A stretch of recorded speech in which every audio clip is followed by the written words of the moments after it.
दिहली। मुअल लइका जी उठल जय हो मैया रानी जी।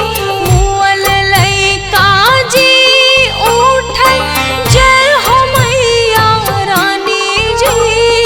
छठी माँ पवित्र ऐसन जैसे गंगा पानी जी।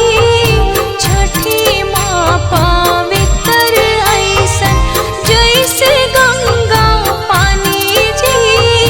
कैसे छठ पूजा भइल जनलू कहानी जी। कैसे छठ पूजा भइल जनलू कहानी जी। हाँ हो बालम जानी गईली छठी के कहानी जी। हाँ हो बालम जानी गईली छठी के कहानी जी। चल धनी छठ पूजे खत्म अब कहानी जी।